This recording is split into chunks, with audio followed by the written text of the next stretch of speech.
Il y a 30% d'entre nous qui ont plus de 15% de faux positifs. Donc là, c'est là où justement on va pouvoir avoir de l'impact, nous, en termes de solutions pour amener des recommandations, par exemple, pour en avoir justement un peu moins de ces faux positifs, de ces fausses alertes. Et sachant que 50%, donc c'est quand même énorme, hein, la moitié d'entre nous ont eu un arrêt de production qui est dû à un trop plein d'alertes. Ensuite, une fois qu'on a ces alertes, on se dit, OK, peut-être qu'il y a trop d'alertes, justement. Donc, comment on fait pour les éviter? Donc, une des solutions, c'est de réajuster les seuils. Donc, typiquement, une des bonnes pratiques peut être, chaque semaine, on va passer du temps, on verra après qui c'est le on, mais quelqu'un va passer du temps ou une équipe à réajuster ses seuils.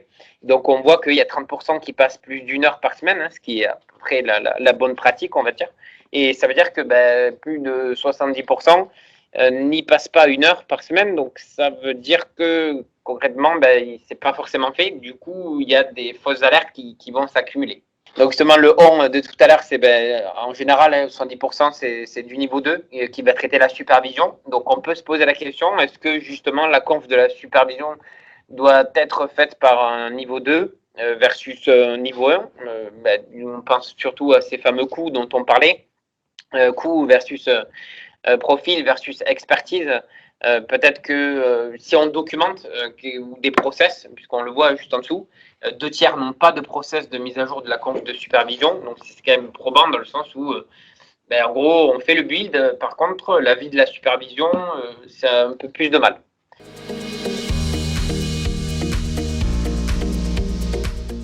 Donc, quel est le principe de la réduction de faux positifs quand on commence à mettre cette approche IOPS dont j'ai parlé tout à l'heure dedans?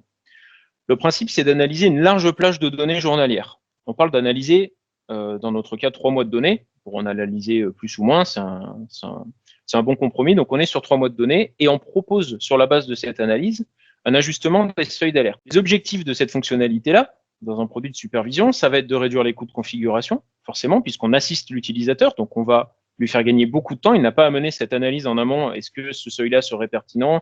Qu'est-ce qu'on a eu sur les 3 derniers mois? À faire des extracts, à comparer. Et forcément, du coup, on va réduire les faux positifs tout en évitant de manquer des alertes. Le système ne va pas juste bêtement dire tu fais x2 sur ton seuil et tu n'auras plus d'alerte. Il va être un petit peu plus subtil que ça. La réponse qu'on apporte au sein de ServiceNav, c'est la fonctionnalité recommandation de seuil qui va être associée à une analyse des changements d'état.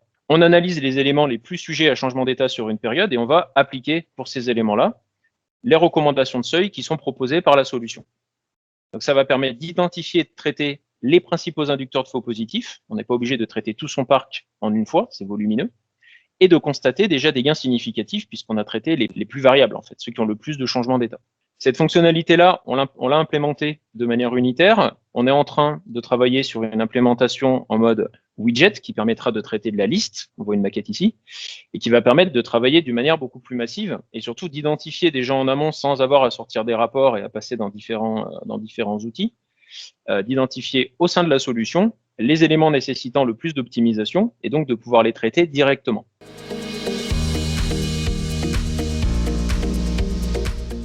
On a fait pas mal de slides, ça peut être intéressant de voir concrètement dans l'application ce qui se passe. Donc la démarche a été celle que je viens de décrire. Sur la base d'un reporting, on a pu extraire les éléments dans un périmètre donné et identifier dans ce périmètre quels étaient les éléments qui étaient le plus sujets à changement d'état. Donc ici, on identifie le nombre de passages en critique et en alerte.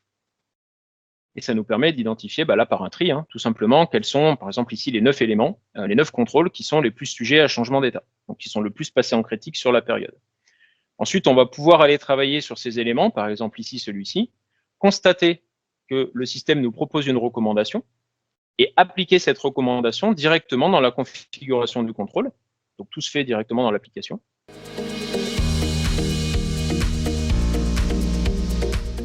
Donc pour nous, expérience positive, on est passé de 300 alertes par semaine à 70 alertes en moins. C'est quand même 25% de moins au niveau des alertes, donc du temps de traitement au niveau des équipes de supervision.